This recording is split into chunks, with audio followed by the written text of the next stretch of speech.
The clock on the nightstand glows a tired, blurry 2:07 a.m. On the screen, held inches from your face, a LinkedIn post screams in bold letters, "My 4am routine made me a millionaire." You feel that familiar sour twist in your stomach. You scroll. Another post, a woman on a mountain at sunrise. Caption, "If you want it, you'll get up and get it." You thumb down the brightness, plunging the room into a darkness that doesn't feel peaceful. It feels heavy. This is the before. It's a Wednesday, or maybe a Thursday. They all blend together now. The room smells faintly of yesterday's coffee and the synthetic lavender from a plug-in air freshener that said just trying too hard. Outside, the low, constant hum of the highway is the city's never-ending heartbeat. The only other sound is the soft thwip-thwip of your thumb scrolling, casting frantic shadows on the ceiling. Your alarm is set for 6:45 a.m. That gives you do the math in your aching head. 4 hours and 38 minutes of sleep. If you put the phone down right now, but you can't, there's a Slack notification you forgot to answer from your boss that came in at 10:47 p.m., a little purple 1 badge on your screen, like a tiny glowing bruise. You tap it. "Hey, circling back on the Q3 projections deck. Can we add a competitive analysis slide first thing? No rush." That smiley face feels like a command. You type, "Absolutely," on it, and hit send. The timestamp reads 13 a.m. This is the reality for so many of us. It's not dramatic. It's just gray. It's the 7:01 a.m. panic, jolting awake 9 minutes before the backup alarm, with a dry mouth and a pounding heart because you dreamt you missed the stand-up meeting. It's the 4 empty cold brew cans lined up on your desk by noon. A little soldier army of fatigue. It is your personal to-do list, the one titled My Stuff in your Notes app that hasn't been opened since you impulsively wrote Learn Spanish and Start Affiliate Marketing on a hopeful Sunday in January. It's late in the year. Another one is slipping through your fingers, and all you feel you've done is get really, really good at responding. So let me ask you a question that might feel a little uncomfortable. It's not about your goals or your dreams. It's about your alarm clock. What if the very tool you're reusing to try and get ahead, that early morning wake-up call, is actually the reason you stuck? What if that 6:45 a.m. alarm isn't a starter's pistol, but a leash? I want you to picture this. On one side, your calendar. It's a mosaic of color-coded chaos. Blue blocks for back-to-back Zoom calls from 9 a.m. straight through to 5 p.m. with titles like Q3 Synergy Brainstorm and KPI Alignment Touch Base. Little red exclamation marks for deadlines. A thin, fragile green line marking your lunch break, which usually means eating a sad desk salad while skimming 3 unread industry newsletters. Now on the other side of your screen, pull up the other image, the vision board, or what was supposed to be one. It's a Pinterest page you looked at once. Images of a quiet home office with a beautiful wooden desk, a man hiking in Colorado, a sleek logo for a side business you've thought about for years. These 2 pictures, the bursting calendar and the blank vision board, they exist in completely different universes. One consumes all the oxygen in the room. The other is a ghost. Can you feel it? The tightness in your shoulders at the end of the day, not from a workout, but from hunching. The faint, constant buzz of anxiety in your chest that feels like a second, silent phone set to vibrate. The envy, sharp and quick, when you see someone else living the life you tell yourself you want, and then the immediate, numbing scroll to bury that feeling. This isn't laziness. This is something else. It's living in permanent reaction mode. Your entire day is a series of responses to pings, to emails, to meeting invites, to other people's emergencies that become your own dreams. They're not urgent, so they get silence. Here's a fact that stopped me cold when I first read it. A recent Gallup study found that 78% of professionals reported their most important, meaningful work, the work that actually moves the needle, gets completely hijacked by urgent notifications and requests between the hours of 9 a.m. and 5 p.m. 78%. That means for almost 8 out of 10 of us, our best energy, our most creative brains, are being spent putting out tiny digital fires instead of building our own fireside. We've been sold a lie, a well-meaning but brutal lie. We've been told, wake up earlier, grind before the world is awake. That's the secret, and we try. We set the alarm for 5:30 a.m., exhausted, drag ourselves to a cold home gym, and then spend the rest of the day feeling like a zombie, more brittle and reactive than ever. We crash by 3 p.m., reach for another coffee, and promise we'll do better tomorrow. The lie isn't that discipline is bad. The lie is that you can borrow energy from an already empty tank. The lie is that the problem is your morning routine. It's not. The real problem, the cliffhanger of your story right now, is what you believe in that quiet, dark space at 2:13 a.m. It's the story you tell yourself when you're scrolling, comparing, and answering Slacks with smiley faces. You believe your value is tied to your availability. You believe that being the reliable one, the one who answers fast, the one who is always on, is how you earn your keep in the world. And so, you must stay tired. You must stay reachable. You must stay tame. But what if there's another way? What if the key to unlocking your potential isn't about waking up earlier, but waking up smarter? What if reclaiming your life doesn't start at 5 a.m., but at 5 p.m. the day before? Imagine this for a moment. Instead of fighting for a few stolen moments in the morning, you strategically create a block of time in your day that is non-negotiable.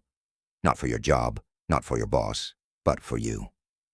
Let's call it your producer time. It's not about adding more to your plate.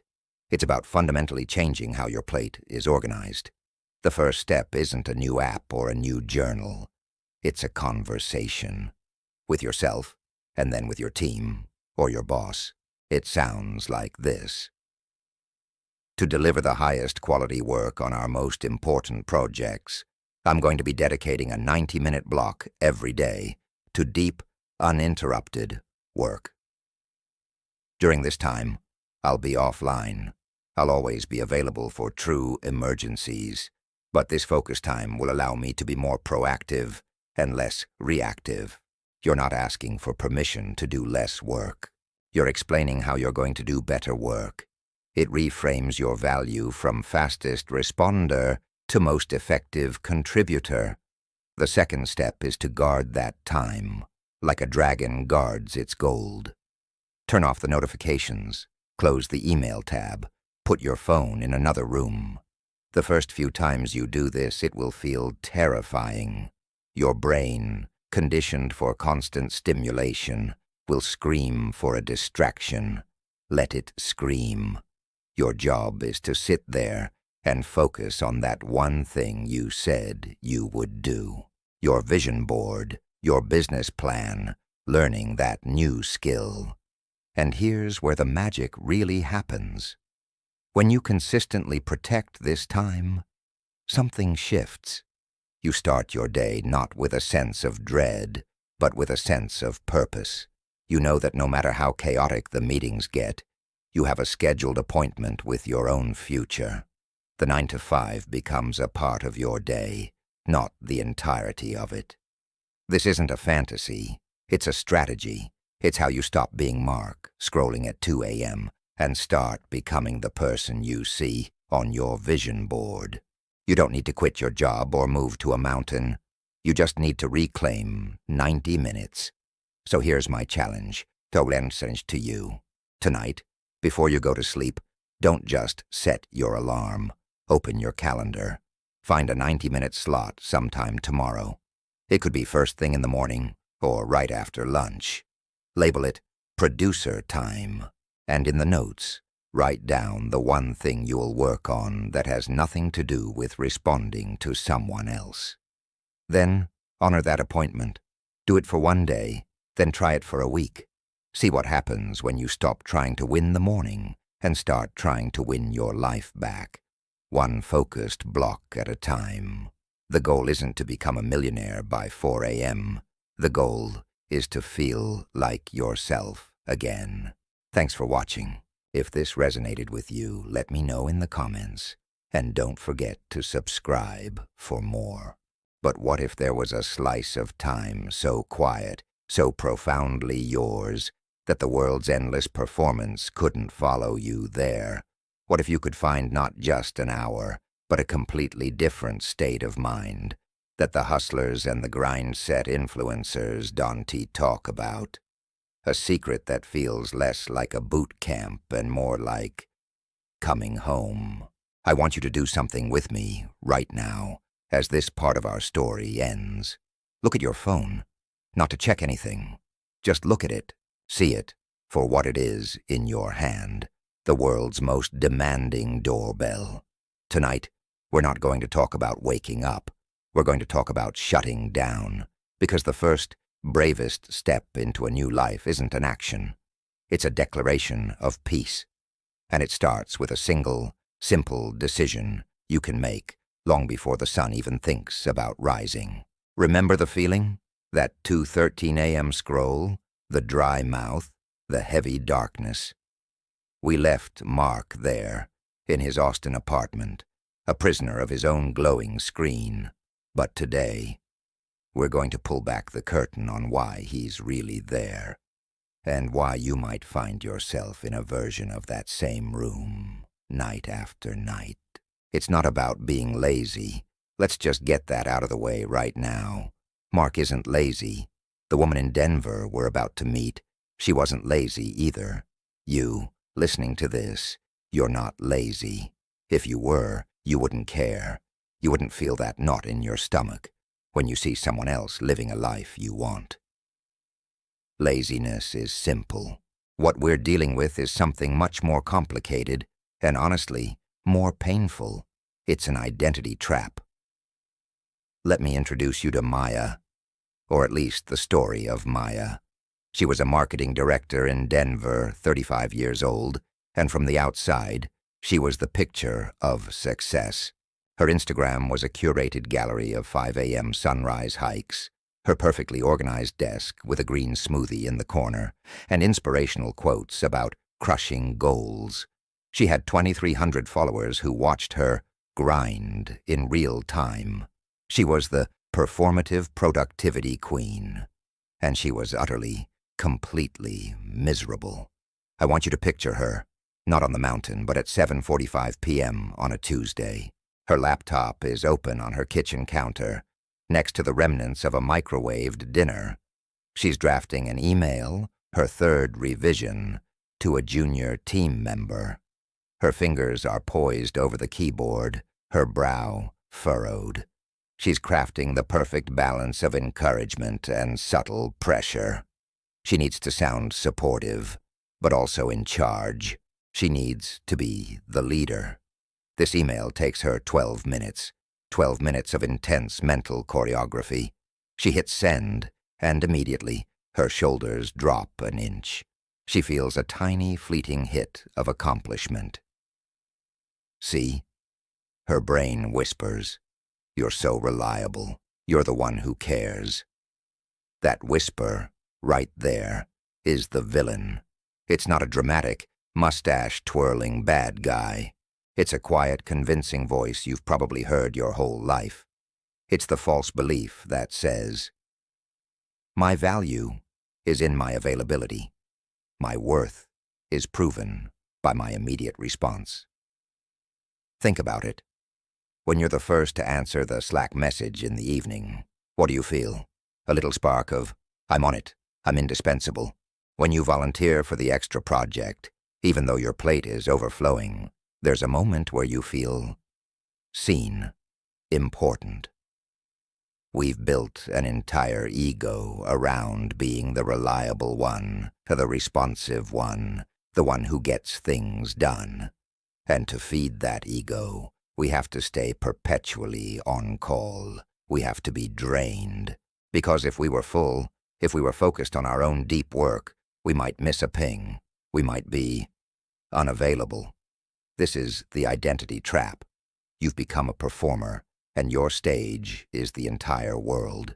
Your audience is your boss, your coworkers, your family group chat, even those random LinkedIn connections. And the script is written by everyone else's emergencies. You're so busy playing this role of the capable, always-on hero, that you've forgotten there's a person backstage with dreams of their own. Let me show you what this trap looks like. Imagine a marionette, a puppet, but its strings aren't made of ordinary twine.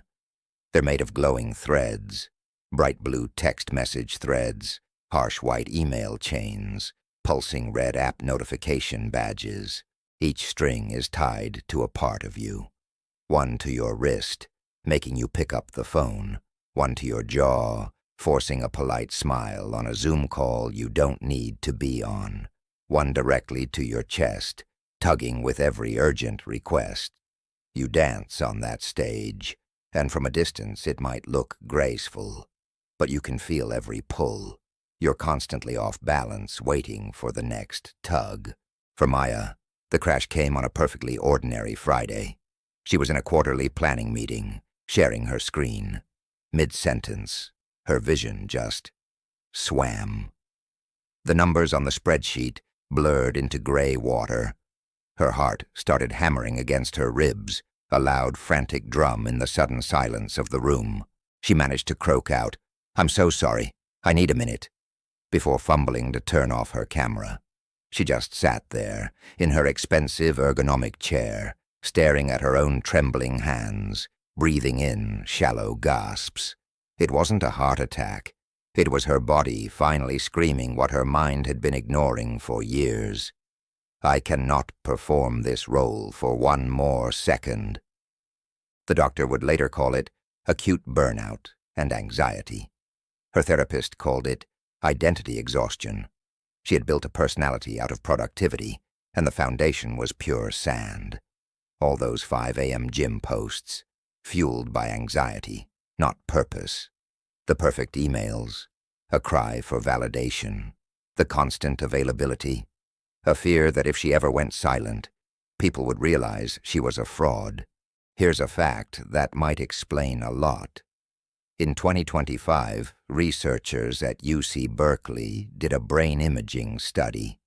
They found that performative productivity, that state of constantly managing how you're perceived through your busyness, lights up the same neural pathways as social anxiety. Literally, your brain treats your to-do list like a crowded room of people judging you. No wonder you're tired. So let's go back to Mark, staring at his phone in the dark. He's not lazy, he's performing. He's proving his worth. One anxious scroll and one late night absolutely on it at a time. He believes the lie that to be valuable, he must be visible and reactive 24/7. And that lie steals from him. It steals the quiet focus needed to write the business plan. It steals the restful sleep needed to have a creative idea. It steals the very energy required to build a different life. But what if, just for a moment, you could step off that stage? What if you could find a room with no audience, a slice of time so quiet, so profoundly and completely yours, that the performance couldn't follow you there? A time where you're not a manager, a responder, a caretaker, or a content creator. You're just you, a thinking, feeling, dreaming human being with a silent mind and a blank page. Imagine that silence, Not just an absence of noise, but an absence of expectation. No one needs anything from you. The digital world is asleep. Your own needy, performing ego is still tucked in bed. In that stillness, what might bubble up? Not a frantic to-do list, but a real idea. Not anxiety, but a strange, forgotten feeling. Curiosity. This is the turning point. It's not about adding another item to your calendar. It's about discovering a hidden room in the house of your own life. A room you forgot existed. The key to that room isn't a harder grind. It's a specific, almost forgotten kind of stillness that feels, at first, terrifying. Because if you're not performing, who are you? But here's the beautiful, uplifting secret the monks and the ancient traditions knew. In that terrifying quiet, you get to meet yourself again. Not the performer, but the person. And that person, the one behind the glowing strings, has been waiting for you. They have ideas that don't fit in a Slack message. They have a voice that doesn't use smiley faces. They have a deep, steady strength that doesn't come from caffeine, but from clarity. You don't have to burn out like Maya to find this. You just have to question the single, simple lie that has been running the show. That your value is a live feed that must never, ever buffer. What if your true value is actually stored in the offline, unshared, beautifully quiet work you do when the world isn't watching?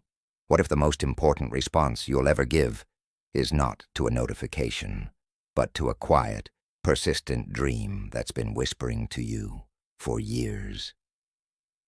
We're about to turn the key, but first we have to create a little space for the silence to get in. And that starts, not with an alarm, but with a funeral.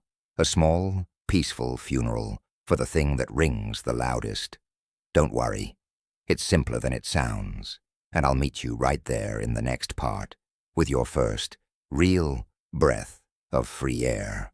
So, we've named the villain. That quiet, convincing whisper that says your worth is tied to your immediate reply. We saw the identity trap, the glowing strings that make us dance on a stage for an invisible audience. It feels heavy, knowing that. It can feel like, well, if that's the game, how do I ever stop playing? You stop by building a border.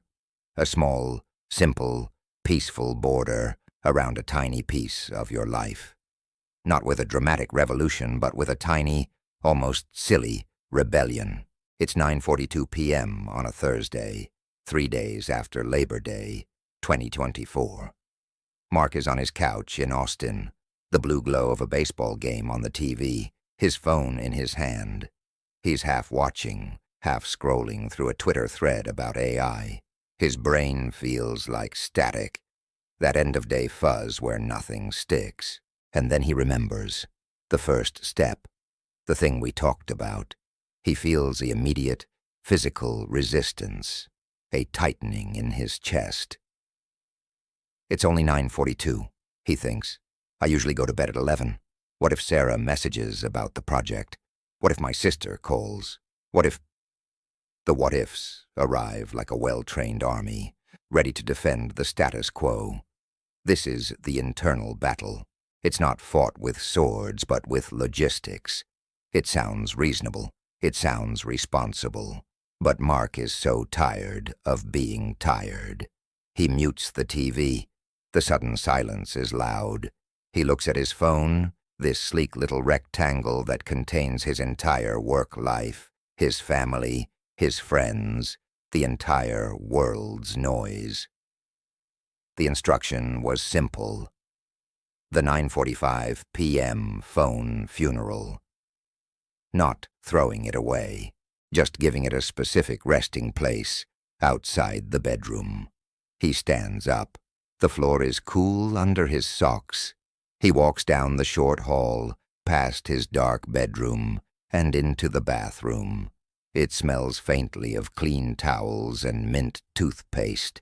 He picks up the white charging cable already plugged in next to the sink. This is the moment. His thumb hovers over the side button, the screen bright with the Twitter thread. This feels dramatic. It feels stupid. It's just a phone in a bathroom. But he thinks of Maya from Denver and her shaking hands in that meeting. He thinks of his own blank "my stuff" note. He plugs the charger into the port. The phone makes a soft, satisfied chime.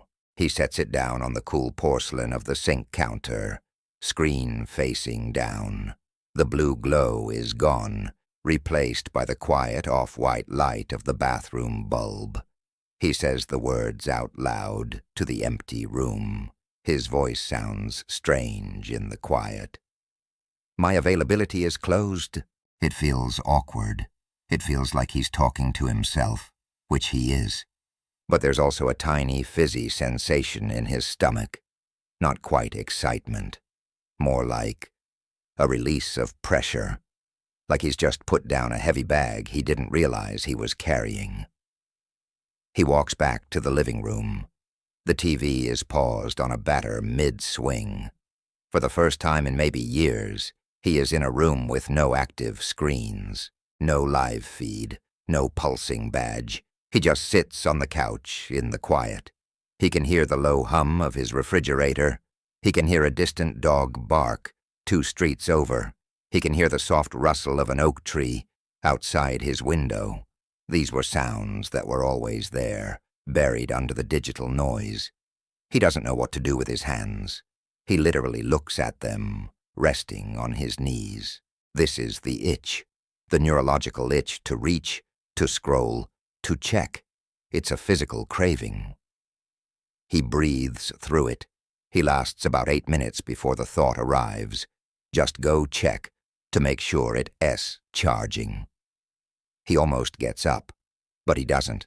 He stays. He stares at the silent, paused baseball player. He goes to bed at 10:15, which feels ridiculously early. He lies in the dark, and his mind races for a bit. About work, about the phone sitting in the bathroom, about how strange the silence feels. But then, something shifts. Without the blue light, without the final scroll, sleep comes differently. It doesn't feel like he's passing out. It feels like he's gently sinking into the pillow. The alarm goes off at 6:45 a.m. It's the same jarring, electric piano sound. He slaps it off.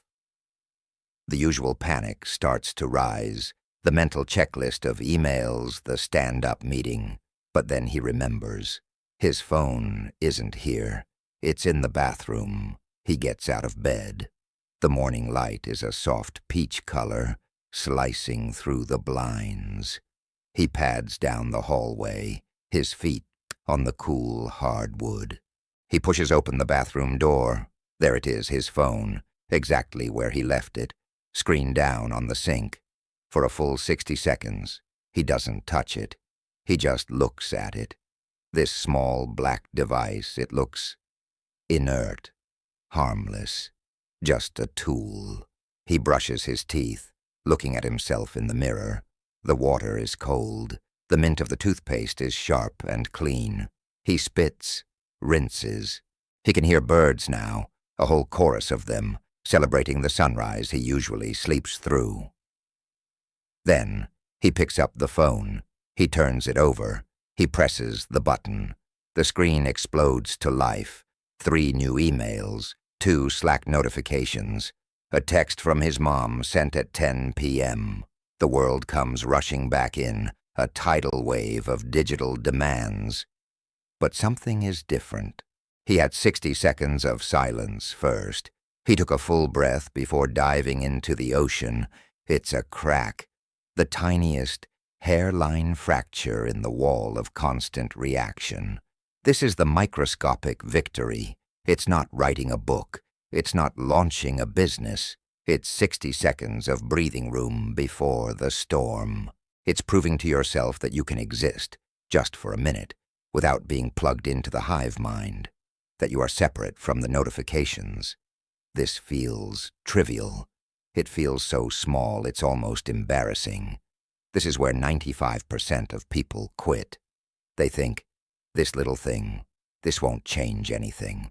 I need a bigger gesture, a 4 a.m. wake-up, a 2-hour workout, a complete system overhaul. So they abandon the tiny sustainable border, and they try to build a huge, complicated wall in a day. And when that wall inevitably collapses under the weight of their old life, they feel like a failure. They go back to scrolling at 2:13 a.m. But you, right now, if you did this one small thing, you just became part of the 5%. You didn't try to change the whole game. You just declared a single, small rule for your own peace. You held a funeral for the idea that you must be available every single second of the night. And in that small, quiet space, something starts to grow. What grows? At first, just curiosity. The next night, at 9:45, it's a little easier. The itch is less intense. You might even find yourself looking forward to that little ritual. The walk to the bathroom, the chime of the plug, the words spoken into the quiet. It becomes a tiny anchor of control in a chaotic sea. You start sleeping deeper. That 3 p.m. fog at work feels a little lighter because your brain actually rested instead of processing light and information until the last second.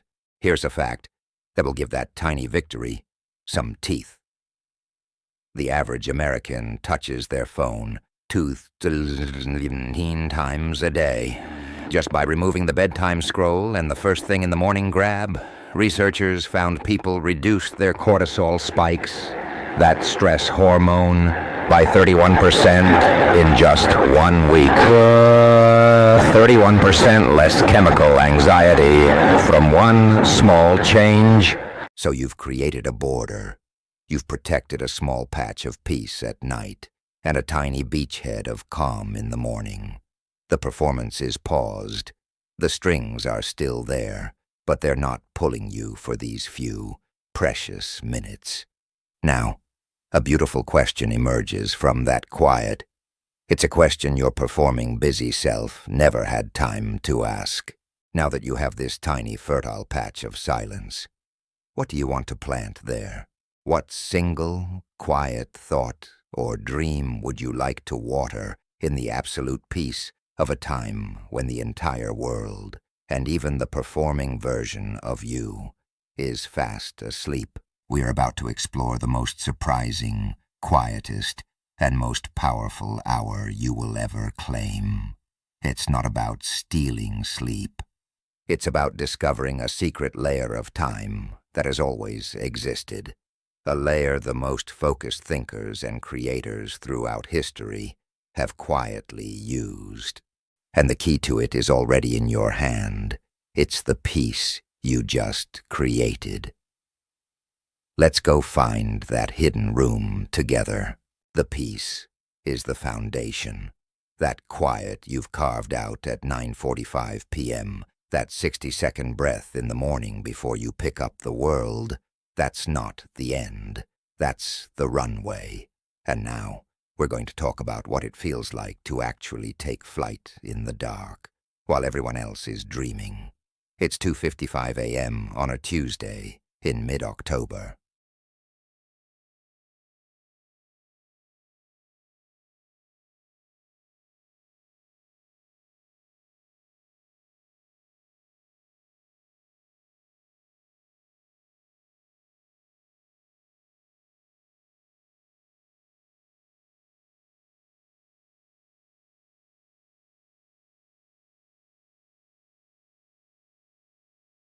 This is the anchor.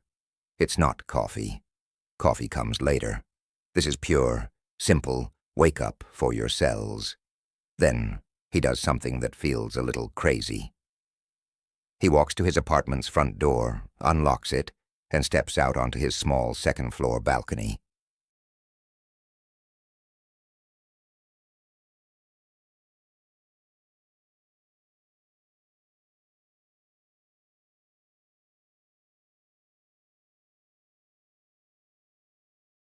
This is the sensory reset. It tells your body and brain, We are in a different time zone now. The rules of the day do not apply here.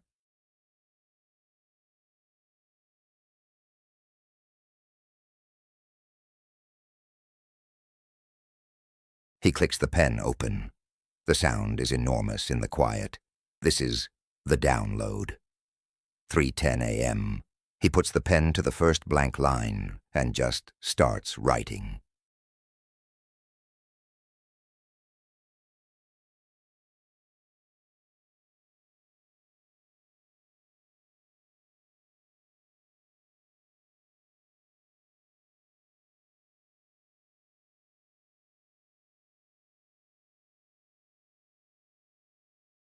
He fills the page, front and back.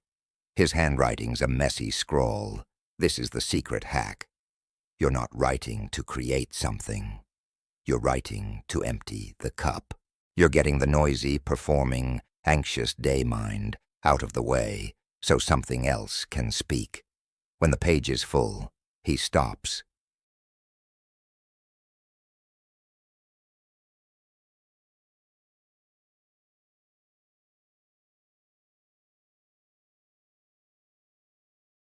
For the next 20 minutes, he works. This is the directive. He's not answering, not reacting, not consuming. He is building, one sentence at a time. He outlines a service package. He drafts 3 bullet points for a home page. It's not a lot, but it's pure, undiluted creation.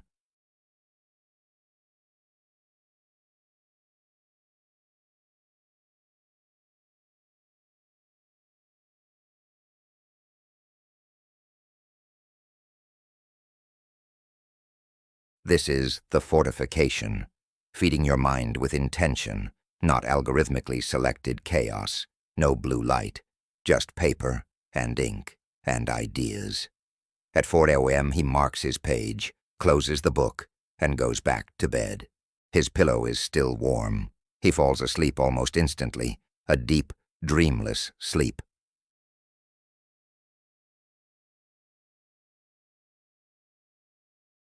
This is the daily war. And yes, it is a war. A quiet, peaceful war against distraction, against reactivity, against the identity that says you belong to everyone else. The protocol is simple. Anchor, download, directive, fortification, return. But the magic isn't in the steps. It's in the consistent claiming of that 3 a.m. space. Some nights, you'll fail. You'll only get 4 hours of sleep total. You'll wake up feeling like you've been hit by a truck. The protocol on those days is grace. You don't beat yourself up. You just do the 15-minute download in the morning instead. You show yourself that the intention matters more than the perfect execution. This isn't another performance, it's a practice. Now imagine doing this alone. It's hard. Your mind will tell you it's pointless, weird, too hard. This is where community changes everything. Not a noisy social media group, but a quiet pact. Mark joined one. It's just a simple, password-protected website. No names, just handles. Every morning after the session, you log in and you mark your progress. You don't say what you did. You just check a box. Showed up.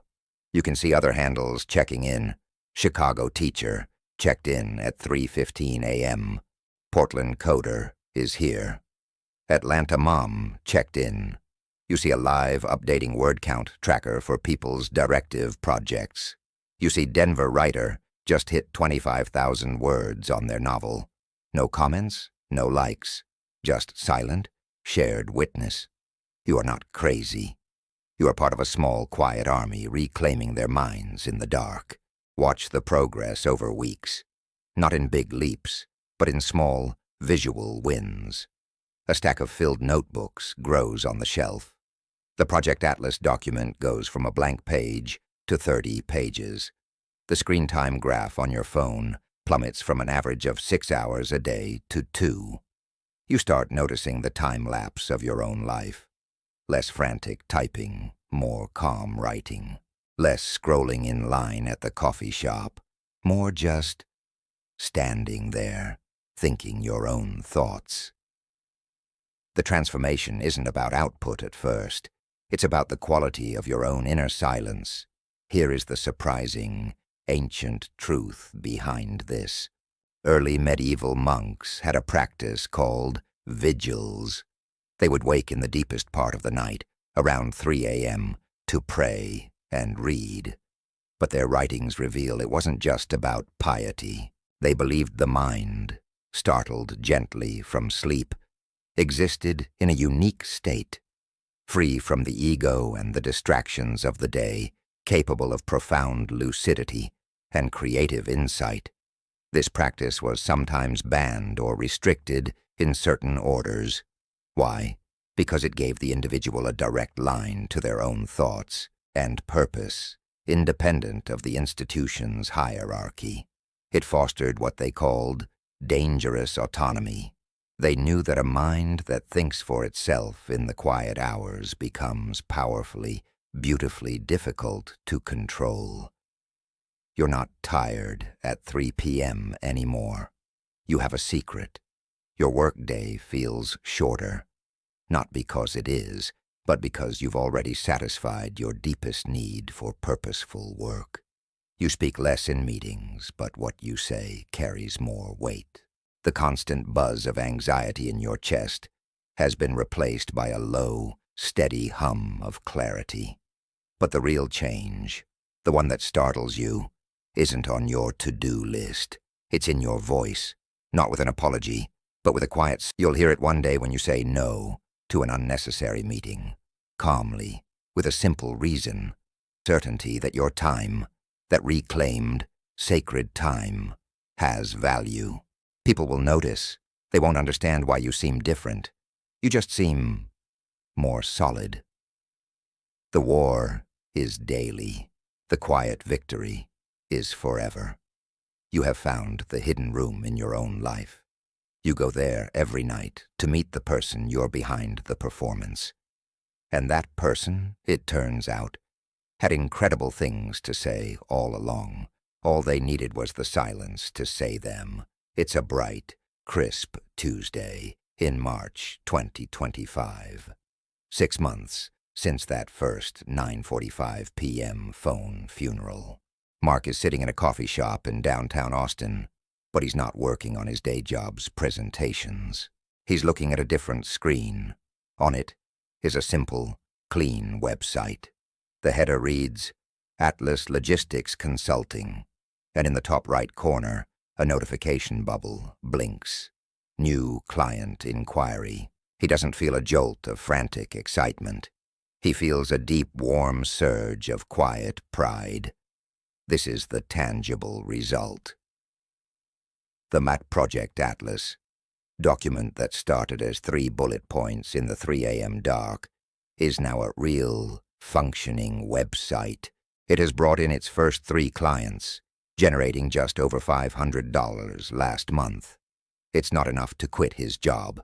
That's not the point. The point is that it exists. It is proof in the physical world of the quiet work done in the secret hours. But the money, the website, the side hustle, those are just the flags planted on the beach. The real territory you claim is inside you. It's the quiet. Mark's day job hasn't changed. The emails still pour in. Sarah still sends late-night slacks with smiley faces. The calendar is still a colorful mosaic of meetings. The difference is, he moves through it differently. He ends meetings that could have been emails simply by saying, "Let us take the next steps over a shared document to save everyone less time." He has negotiated 2 focus blocks on his calendar every week, marked in bold red and respected by his team. His worth is no longer a fragile thing tied to his immediate response time. It's a solid thing, built in the quiet, and it shows. This is the new normal. It's not a life of endless manic 3 a.m. grinding. It's a life of profound choice. Because you are no longer running on the fumes of reaction, you have fuel in the tank for what matters. The ripple effects are subtle, but everywhere. Because you're in bed by 9:30, you wake up hungry for actual food, not just caffeine. You find yourself chopping vegetables for an omelet without thinking about it. Because your mind is clearer, you finally open that neglected personal finance spreadsheet, tidy up your budget, and even schedule a call with a financial advisor. A task that felt overwhelming for years.